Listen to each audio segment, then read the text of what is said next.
लिए तो automatic farm ले, क्योंकि ऑटोमेटिक में क्या होता है, आपको जैसे ये देख रहे हैं आप, ऑटोमेटिक फीड है, ऑटोमेटिक पानी सिस्टम है सारा इसमें। तो इससे क्या होता है कि अगर ऑटोमेटिक रहेगा तो आपकी लेबर कॉस्ट कम हो जाएगी। जो सिंगल ट्रे जाती है वो 800 से 900 1000 तक भी जाती है, और जो हम होलसेल बेचते हैं वो 600 650 रुपये जाता है। मतलब 30 ट्रे एक बंदा ले आता है और ले जाता है। लाइव मुर्गा अगर हम बात करें तो जो फार्म से लेके जाता है वो 1000 रुपये का लेके जाता है, 1200 का, वो डिपेंड हो वेट के हिसाब से। मान लीजिए बड़ा मुर्गा लेगा तो 1200 रुपये का भी है, मतलब छोटा मुर्गा लेगा तो 800 900 में भी दे देते हैं। नमस्कार भाई, इंडियन फार्मिंग टेक्नोलॉजी में आपका एक बार फिर से स्वागत है। दोस्तों आज मैं पहुंचा हूँ डासना में। यहाँ पर मैं आपको ऐसे युवा साथी से मिलाऊंगा जो कड़कनाथ मुर्गा पालन कर रहे हैं, साथ में प्रॉपर्टी का भी काम कर रहे हैं, यानी इससे एक साइड बिजनेस के तौर पर अच्छी खासी अर्निंग भी ले रहे हैं। काफ़ी भाई के सवाल होते हैं सर, कड़कनाथ मुर्गा पालन कैसे शुरू करें। सबसे बड़ी समस्या आती है वो आती है मार्केटिंग की। मार्केट नहीं है मिल पाती इसकी, हालांकि इसकी जो वैल्यू अंडे की वो बहुत ज़्यादा है, लेकिन उसके बाद भी हमारे कुछ किसान भाई इसको सही रेट पर नहीं सेल कर पाते हैं। तो आज इन्हीं सब बारे में हम बात करने वाले हैं सर से, कैसे आप कड़कनाथ मुर्गा पालन शुरू कर सकते हैं या किस तरह से अपनी मार्केट बना सकते हैं। तो चलिए दोस्तों वीडियो शुरू करते हैं।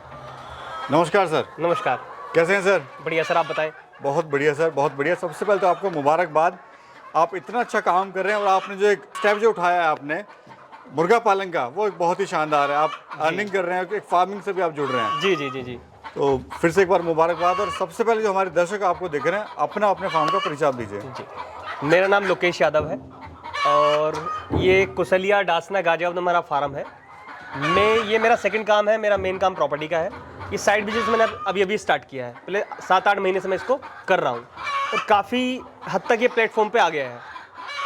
लोकेश जी, प्रॉपर्टी और कड़कनाथ मुर्गा पालन या फार्मिंग बिल्कुल अलग कॉन्सेप्ट है, दोनों अलग कॉन्सेप्ट है। तो ये विचार कैसे आया और किस तरह से आपने इसकी शुरुआत करी, थोड़ा बताइए। और क्या अच्छा लगा आपको इसमें? बेसिकली था क्या, मैं मुर्गे पालन में तो ज़्यादा इंटरेस्टेड नहीं था, बट इस कड़कनाथ बर्ड में इंटरेस्टेड था।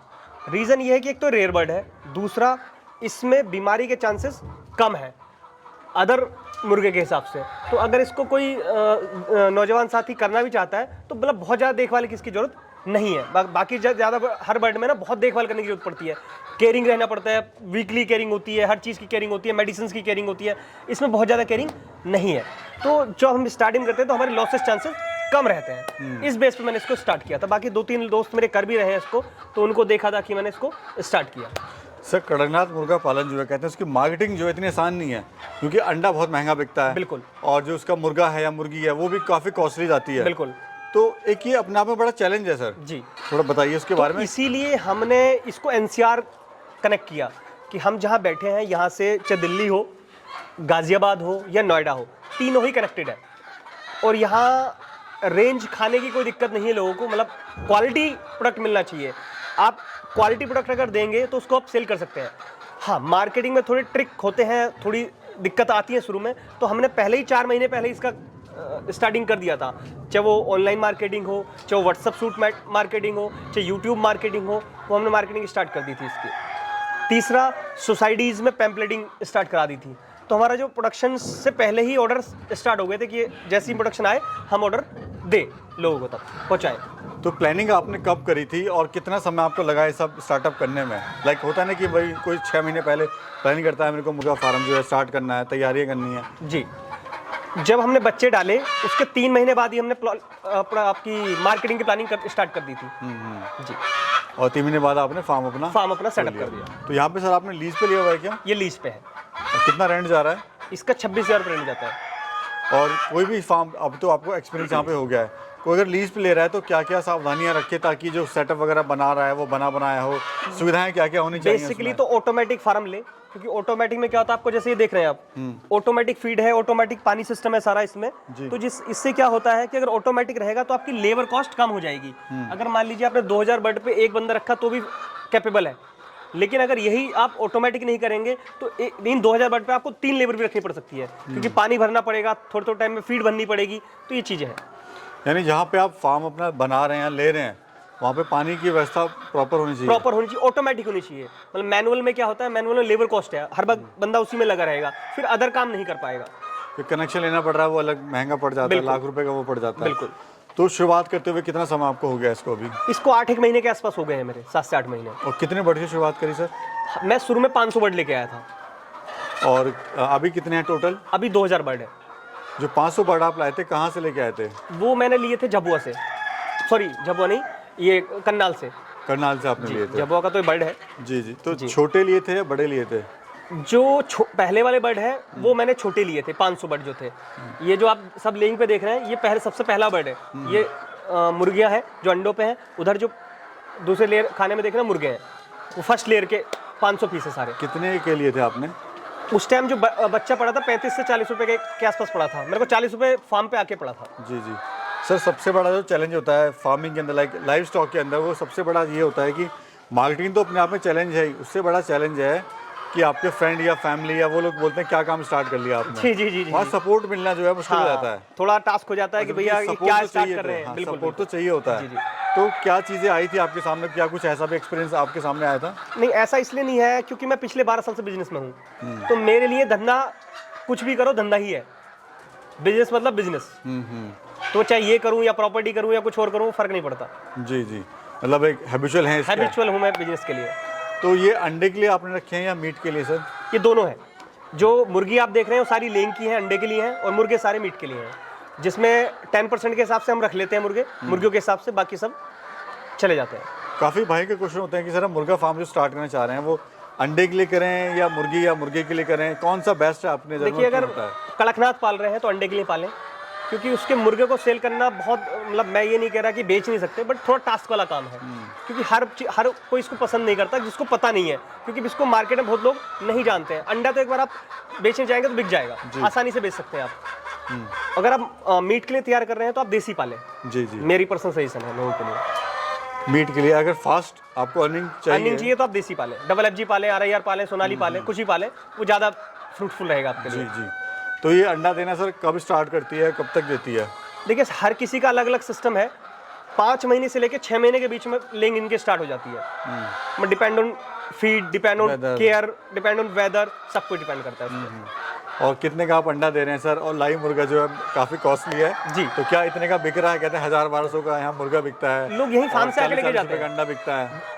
मैं 40 का तो नहीं बेच रहा हूँ। बेसिकली मेरा अगर फार्म पे हमने 2-3 बंदों को ना होलसेल किया हुआ है। मतलब मैं दूसरा काम भी करता हूँ, तो मैं उसको ट्रिक कर पाना मेरे लिए आसान नहीं था, तो मैंने क्या कुछ होलसेल कर दिया है। मतलब कोई आधा माल मैं होलसेल में निकालता हूँ और आधा माल ट्रे बाई ट्रे जाती है यहाँ से। जो सिंगल ट्रे जाती है वो 800 से 900, 1000 तक भी जाती है, और जो हम होलसेल बेचते हैं वो 600-650 रुपये जाता है। मतलब 30-30 ट्रे एक बंदा आता है और ले जाता है। और लाइव मुर्गा सर? लाइव मुर्गा अगर हम बात करें तो जो फार्म से लेके जाता है वो 1000 रुपये का लेके जाता है। 1200 का, वो डिपेंड ऑन वेट के हिसाब से। मान लीजिए बड़ा मुर्गा लेगा तो 1200 रुपये का भी है, मतलब छोटा मुर्गा लेगा तो 800-900 में भी दे देते हैं। मतलब केजी के हिसाब से डिपेंड? केजी के हिसाब से हम नहीं बेचते, हम पीस के हिसाब से बेचते हैं। बेचते हैं कि ये पीस है, ये 1200 रुपये का, ये पीस है जी 900 रुपये का है। मतलब वेट के हिसाब से हमें पता रहता है कि किसका क्या वैल्यू है, वैल्यू है उसकी। अच्छा, मार्केट सर कैसे बनाई, थोड़ा डिटेल में बताना सर लोगों को। काफ़ी लोगों के जो क्वेश्चन होते हैं सर, मार्केट हम कैसे करें, किस तरह से, क्योंकि कड़कनाथ की मार्केट इतनी आसानी से बनती भी नहीं और है भी नहीं। देखिए, बेसिकली है क्या, आपको ऑनलाइन ही जाना पड़ेगा। आज के टाइम में मीडिया से बढ़िया कोई दूसरा सोर्स नहीं है, क्योंकि माउथ टू माउथ मार्केटिंग करने में आपको कई साल लग जाते हैं। तभी तो लोग कहते हैं कि भैया 5-6 साल से फार्मिंग कर रहा हूँ तो अब जाके प्रॉफिटेबल हुआ हूँ। तो अगर आप माउथ टू माउथ पे जाएंगे तो आपको 4 से 5 साल लग जाएंगे मार्केटिंग करने में।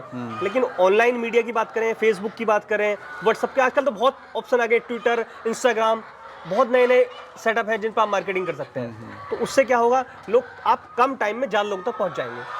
नहीं सर, अगर आप फॉर एग्जांपल मैं आपका कस्टमर हूँ जी, आप मुझे कहते हो सर मेरा अंडा कड़कनाथ का 40 रुपये का, 30 रुपये का जी, तो मुझे विश्वास नहीं होगा, मैं बोलूँगा नहीं सर आप झूठ बोल रहे हो जी। तो ऐसी क्या समस्या है आपके सामने? उसके लिए आपको कस्टमर को उसके लिए आपको फ्री सैंपलिंग करनी होगी। मान लीजिए आपने आपकी मुर्गी 5.5 महीने में तैयार हो रही है अंडे पे, तो आप समझिए आपकी 6.5 महीने में तैयार हो रही है। 1 महीना फ्री सैंपलिंग के लिए छोड़ दीजिए कि कोई अगर ये बोले कि भैया मेरे अंडे में ये है, या आप कैसे कह रहे हैं कड़कनाथ का अंडा है, तो कड़कनाथ के अंडे की एक सिंपल पहचान है कि इसमें स्मेल नहीं आती। आप उसको तोड़ के दिखाएंगे तो आप सीधी पहचान है इसकी कि स्मेल इसमें बिल्कुल नहीं है। यही इसका मेन पहचान है। और साइज भी सर छोटा होता है? साइज इसका अदर अंडे से छोटा होता है। कलर की बात करें तो मिक्स कलर रहता है। मिक्स कलर रहता है, क्या आप ये नहीं कह सकते कि इसका कलर व्हाइट ही रहेगा, मतलब मिक्स व्हाइट रहेगा, पिंकिश रहेगा, डार्क पिंकिश रहेगा। इसके कलर ऑफ व्हाइट भी हो सकते हैं। जी जी जी, व्हाइट नहीं होगा, इसका कलर प्योर व्हाइट नहीं होता, ऑफ व्हाइट हो सकता है। जी जी। अच्छा सर, दूसरा देखा है कि लोग जो मार्केटिंग करते हैं वो अपने प्रोडक्ट को सही से पैक नहीं करते हैं, सही से प्रेजेंटेशन नहीं कर पाते हैं सामने, जी। तो वो भी बहुत बड़ी कमी रहती है। हाँ, देखिए सर, उसके लिए आपको बहुत चीज़ों में जाना पड़ेगा। अगर हम पैकिंग में जाते हैं तो आपको FSI लेनी पड़ेगी, क्योंकि प्रोडक्ट पैक होते ही आपको फूड इन्फेक्शन में आना पड़ेगा। तो उसके लिए फिर आपको FSSI लेनी पड़ेगी पैकिंग के लिए। तो बहुत चीज़ें हैं उसके लिए फिर। तो बेटर है कि अपना पहले ब्रांड बना ले, पहले ब्रांड बना ले, फिर क्योंकि अगर आप लोकल लेके जाते हैं किसी को, वो बोलेगा लोकल है, बंदा ऐसे उठ के आ गया है। या फिर आप टाई अप कर लें। हाँ जी। बहुत लोग क्या करते हैं कि हम जैसे फार्म स्टार्ट करते हैं, हम टाई अप कर लेते हैं। मतलब मैं तो नहीं किया हूँ, मतलब लोग करते हैं कि मान लीजिए 500 बर्ड लिए किसी से, तो मैंने उसी के साथ टाइप कर लिया कि मेरे एग भी वही लेगा। कॉन्ट्रैक्ट फार्मिंग, कॉन्ट्रैक्ट फार्मिंग उसे बोलते हैं। जी जी, ऑलरेडी जो काम कर रहा है उसके थ्रू हमने भी अपना माल, हम भी करते हैं कॉन्ट्रैक्ट फार्मिंग। अभी मैं 2-3 लोगों के साथ कॉन्ट्रैक्ट फार्मिंग करने जा रहा हूँ। ये जो आप सामने फार्म खाली देख रहे हैं, ये कॉन्ट्रैक्ट फार्मिंग में चलेगा। जी जी। तो उसमें क्या होगा कि ये बर्ड आपके होंगे, इस कॉन्ट्रैक्ट पे हमारा साइन हो जाएगा। इसके बाद ये प्रॉफिटेबल ऐसे डिवाइड हो जाएंगे। जी जी। अच्छा सर, बात करते हैं कड़कनाथ की पहचान के बारे में। क्या पहचान होती है, क्या इसका जो खून है या हड्डियाँ हैं, या अगर हम कड़कनाथ की बात करें तो आप देख सकते हैं इसके पंजे भी ब्लैक होते हैं जी, इसकी जीभ भी ब्लैक होगी। हाँ। इसकी कलगी भी ब्लैक होगी जी, ये और बिल्कुल ब्लैक होता है। इसका जो खून होता है सर, ब्लड भी ब्लैक होता है इसका। अच्छा ओरिजिनलिटी कहाँ की है ये, मतलब कहाँ ये का है? झाबुआ मध्य प्रदेश की नस्ल है और ये जंगली ब्रीड है। जंगली ब्रीड होने के कारण ही ये इसमें जो बीमारियां वो कम है, क्योंकि ये हर मौसम को कैप्चर करने की ताकत रखता है। इसीलिए ये हेल्पफुल है, बेनिफिट है इसके, और आयरन इसमें बहुत ज़्यादा है। प्रॉफिट कितना ले रहे हैं सर अभी आप? अभी बहुत ज़्यादा प्रॉफिट नहीं आ रहा, 40-50 हज़ार रुपये के आसपास ही प्रॉफिट आता है इस पूरे फार्म से। रीज़न ये है कि अभी मेरा 30% ही लेइंग पे है, मतलब 70% जो बर्ड मेरा तैयार हुआ है वो लेइंग पे अब आने वाला है। जैसे ही वो सारा लेइंग पे आ जाएगा तो 1.5 लाख के आसपास का प्रॉफिट निकलना इससे स्टार्ट हो जाएगा फार्म से। और डेली अंडा कितना आ रहा है, कितनी मुर्गियों से? अभी जो ये आप देख रहे हैं, इससे 400 मुर्गी हैं जो अंडा दे रही हैं, तो इनसे आप समझिए 6 से 7 ट्रे रोज की आ जाती है। और सर मोटा मोटा बताइए कि अंडा जो है कितना प्रॉफिटेबल होता है, कितना उससे प्रॉफिट होता है एक अंडे से या एक कड़कनाथ मुर्गे से? अगर हम मुर्गे की बात करें तो मुर्गा हमारा 450 रुपये में प्रॉपर तैयार हो जाता है, और अगर हम 800 रुपये की बात करें तो 300-350 मुर्गा एक छोड़ के जाता है। तो यानी प्रॉफिटेबल बिजनेस है ये? प्रॉफिटेबल बिजनेस है। अच्छा, मुर्गा फार्म जैसे आपने कहा कि आपके पड़ोस में भी एक मुर्गा फार्म है, वो क्यों बंद हो गया या उसको क्यों लॉस हुआ और आप क्यों उसे प्रॉफिटेबल कमा? मेन काम ये है सर, दिक्कत ये है कि आप बड़ा फार्म लेंगे और बच्चे कम रखेंगे तो आपको लॉस होना ही होना है। रीज़न ये है कि रेंट उसका कम नहीं होगा, लेबर कम नहीं होगी, सब कुछ उतना ही रहेगा, लेकिन बच्चे कम रहेंगे।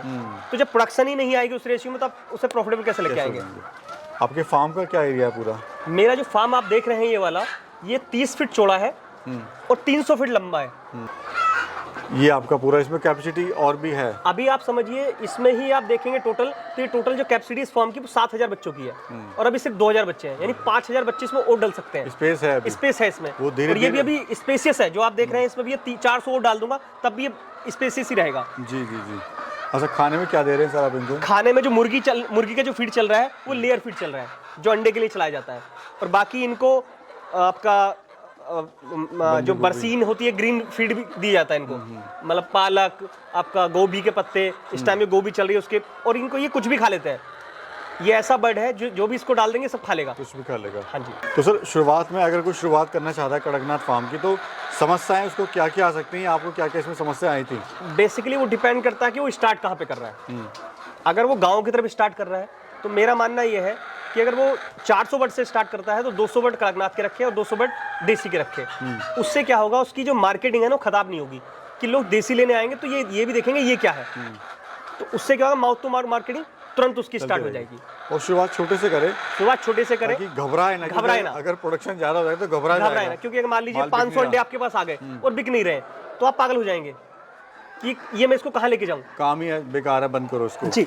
सर बीमारियां इनमें क्या क्या आती हैं, या कभी ऐसा हुआ है कि आपके पास कोई? देखिए अभी तक मेरे को 7-8 महीने इसको करते हो गए, अभी इनको कोई बीमारी किसी बर्ड को नहीं आई है, कोई भी बीमारी इस बर्ड को नहीं है, क्योंकि हमने सारे टीके, मेडिसिन वो सब टाइम टू टाइम चल रही है इनकी। और तीसरा, मैं इनको नीम के पत्ते हर वीक देता हूँ, जिससे इनका पेट साफ रहे। पेट अगर साफ रहेगा तो बच्चे को बीमारी ना के बराबर ही आएगी।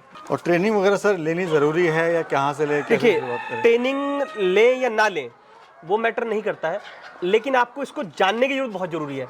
चाहे वो आप YouTube से समझें, चाहे वो Facebook से समझें, चाहे वो आप Google से समझें, मतलब इसको पढ़ना बहुत जरूरी है। आप स्टार्ट करने से पहले इसको पढ़ेंगे, जब तक पढ़ेंगे नहीं इसका काम नहीं बनेगा। अगर सर फीड की बात करें, जो एक मुर्गे या मुर्गा कितने में तैयार हो जाता है, मतलब कितनी फीड खा लेता है वो? अगर हम मुर्गे की बात करें तो 450 मुर्गा प्रॉपर तैयार हो जाता है। इस तरह से अपना जो दिन का अगर बात करें, दिन में कितना खर्चा होता है? अभी इस फार्म का जो टोटल कॉस्ट जा रही है वो 2,000 रुपये, 2 से 2,500 रुपये पर डे का कॉस्ट है। ठीक है सर, क्या आप कहना चाहते हो हमारे युवा साथियों से जो गाँव छोड़ के शहर जा रहे हैं? मेरा कहना ये है जी, आप गांव में रह के ही एक प्रॉफिटेबल बिजनेस बना सकते हैं। ऐसा नहीं कि यही कुछ करें, इससे जुड़े बहुत काम है जो आप फार्मिंग में स्टार्ट कर सकते हैं। आज के डेट में गाय, दूध, भैंस, आजकल इतना सिस्टम हो गया है कि सब कुछ कॉस्टली है और हर प्रॉफिटेबल बिजनेस है ये। इसमें भी आप और बर्ड भी पाल सकते हैं। अगर ये नहीं पाल सकते तो आप डबल FG पालिए, सोनाली पालिए, RIR पालिए। ये सब देसी बर्ड है, आप आसानी से उनको कहीं भी सेल कर सकते हैं। कभी सर इस दौरान लगा आपको 8-9 महीने आपको हो गए हैं जी, यार फार्म बंद कर दो, अच्छा नहीं है काम, मैंने गलती नहीं, ये करी? मुझे नहीं लगा, क्योंकि मुझे बिजनेस करते हुए ना 12 साल हो गए हैं। तो मुझे पेशेंस है कि बिजनेस कोई भी 6-7-8 महीने में तैयार नहीं होता। बिजनेस को टाइम लगता है। आप कोई भी काम स्टार्ट करिए, आप खेती को, अगर हम गेहूं की खेती भी करते हैं, गन्ने की खेती करते हैं, तो 6 महीने फसल तैयार होती है, तब फल प्रॉफिटेबल होती है। तो इस काम को तो हम 6 महीने तो वैसे ही बड़ तैयार होने में लग रहा है, तो टाइम तो लगेगा। साल भर तो मान के चलिए आप, बिल्कुल, 1 साल तो आपको देना ही पड़ेगा। मार्केटिंग भी आएगी जी। सर बहुत बहुत धन्यवाद सर आपका, थैंक यू सो मच। नमस्कार। समय दिया आपने और सर ने हमें टाइम दिया, बहुत ही अच्छी और महत्वपूर्ण जानकारी आप लोगों तक साझा करी। तो दोस्तों, एक और नई वीडियो में एक और नए सफ़र में फिर मिलेंगे, तब तक के लिए जय हिंद।